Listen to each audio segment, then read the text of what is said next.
welcome to Crafty Talk, and in this new series, we're going to be talking about different kinds of things that are going on in the crafty community, things that I think are bad or good, just my opinion on products, etc. So, even your issues. So, if you have art issues or things you want to discuss or want my opinion on, comment below on these videos, and I might pick your subject so we can talk about it in Crafty Talk. So, in this episode, we're talking about getting started with a new hobby. I thought this video would be great for my new people who are into hobbies, and let's get started.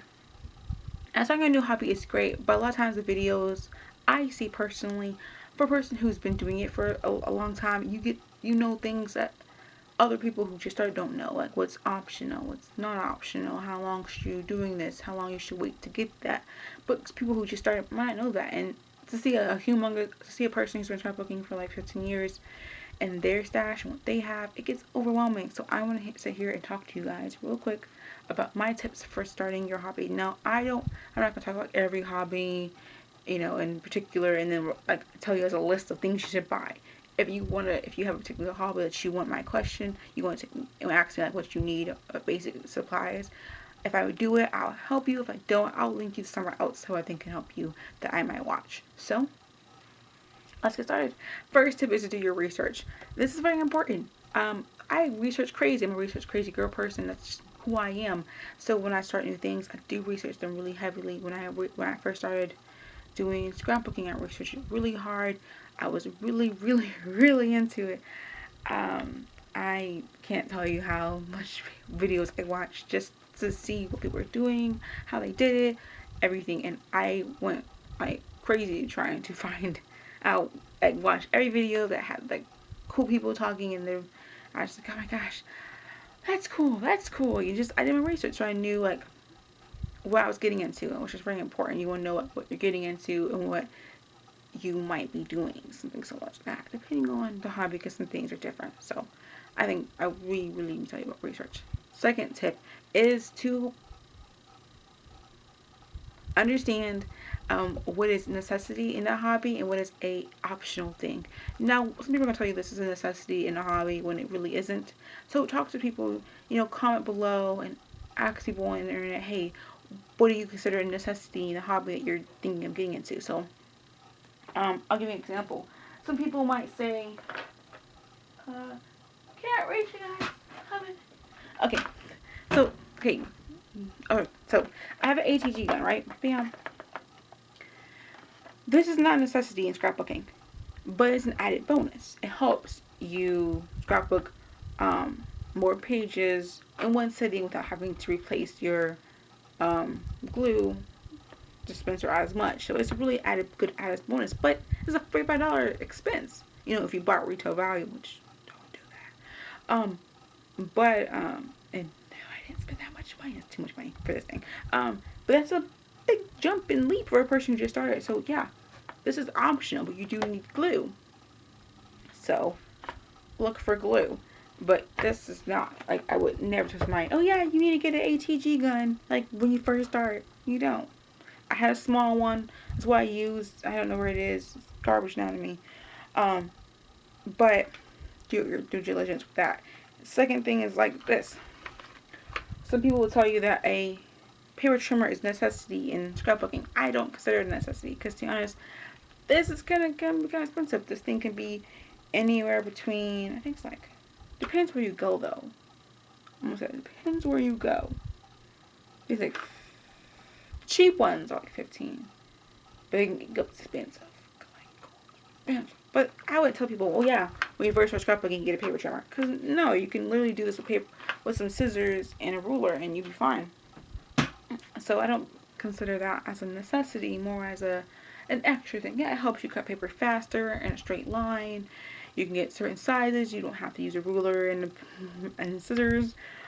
But I wouldn't say a necessity. It's more of an added bonus. But that's my personal opinion. So talk to different people, see what they say. But can I find out what's an added bonus, what's a necessity? It comes to everything. When it comes to making cards, you don't need sequins, glitter, embossing powders, heat tool. That's an added bonus. But you do need stamps, ink, and paper. You can make a card with that. Everything else, the embellishments, the markers, the fancy pens, and it's an added bonus. Yes, it makes your card cuter, but you don't need it when you first start. That's when you get, you know, down the road.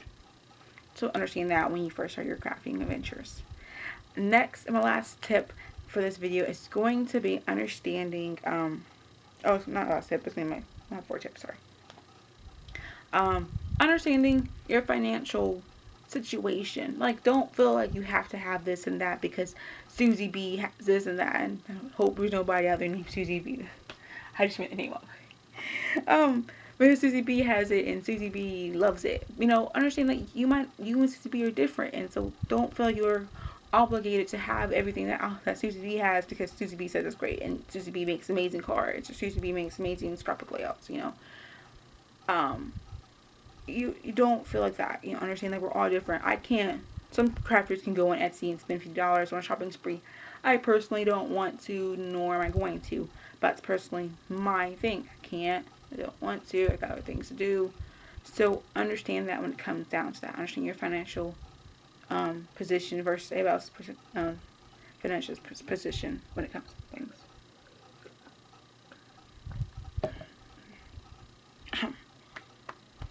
And my fourth tip is going to be to pace yourself. Don't buy everything in one go. I feel like a lot of people do this. Yeah, when I first started scrapbooking, this is what I bought. No lie, here it is. An album, paper, some cheap embellishments, glue, photos. That's it. Did not get a paper trimmer. Didn't get a bunch of glitter. I didn't really have any like die cuts. Nope. I had a cut apart sheet that came in my paper pad I bought. That's about it. So all the stuff I have now, I didn't have when I first started. So understand the basics. Like that's really the thing. My tip. So don't go like full swing. Like, oh my gosh, I need to get this and that and that and that. Like no. Pace yourself. I didn't get the ATG gun until about 2 years. 2 years. I had the small one. The small little one you get at Michael's for like $2-3. And that's a big change. It's $45 retail value. But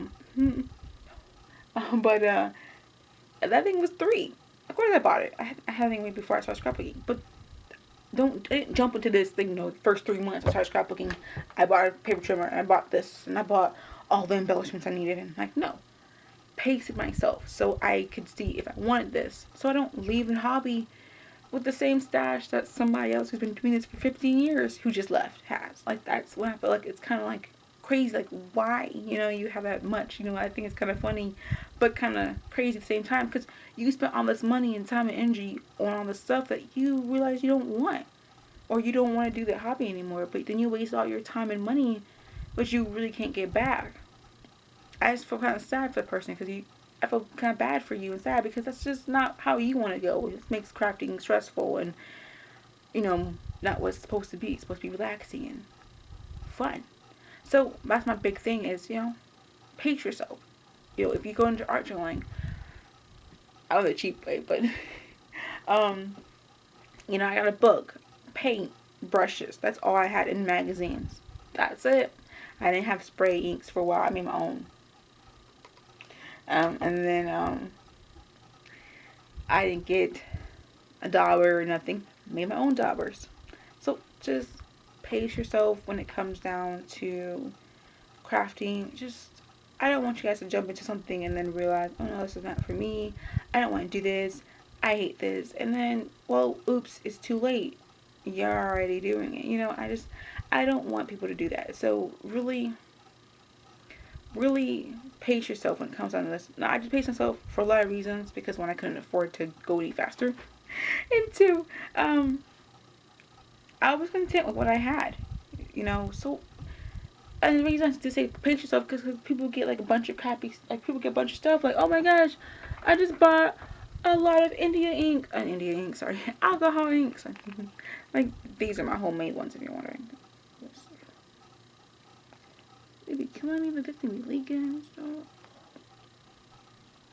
Okay, hold on up. I don't know. I'm like, oh my god, I bought a bunch of alcohol inks. I'm so excited. And then you're like, what do I do with these? How do I use them? These are my homemade ones, if you're wondering. Yeah, you can make these too. But you're like, wait, what do I do with these? How do I use these? And then you're sitting here like, no, I don't know. I just saw such a touch with them, you know. So just that's my thing. Like, pace yourself, guys. Pace yourself. Pace yourself. You go out to the store and you buy a bunch of ink pads. My DIY ones, guys. Shh. You go out and buy a bunch of ink pads. Oh, I want this color. Ooh, cherry looks great. Oh my gosh. Lemon. I never had lemon before. Raspberry. But then you sit here and you're like, what do I do with those? That's my thing. You know, people get a bunch of these stuff and they don't know what to do with them. You buy the recollection stuff, the recollection crayons, or the slick sticks from Crayola, or Tim Holtz crayons, and you don't know what to do with them. That's the thing. You know, playing with them is great. Getting to play with them and then you realize you don't want them. That's fine. We all get those things. You get supplies that we don't want.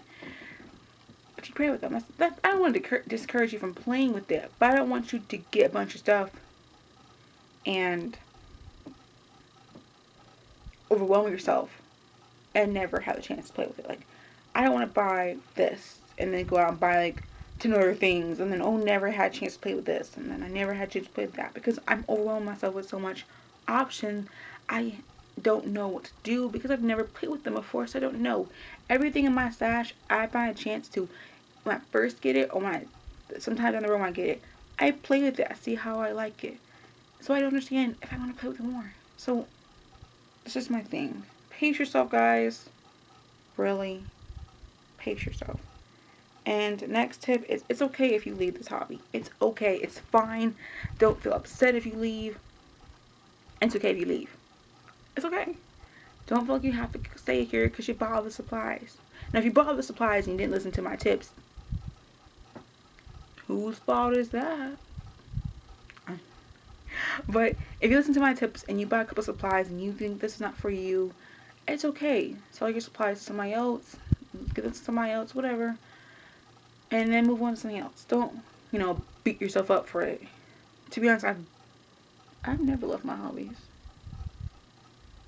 But, that's just me. Well, it's because I'm a crazy person, so don't listen to me. But, that's all I'm going to say about this, guys. I hope this was helpful to you guys. Just understand, guys, it's okay. It's okay if you leave, if you change, if you come back, it's fine.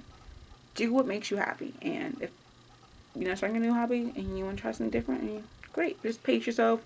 Listen to my tips. And I hope you have fun. And get crafty, guys. Much love. Bye.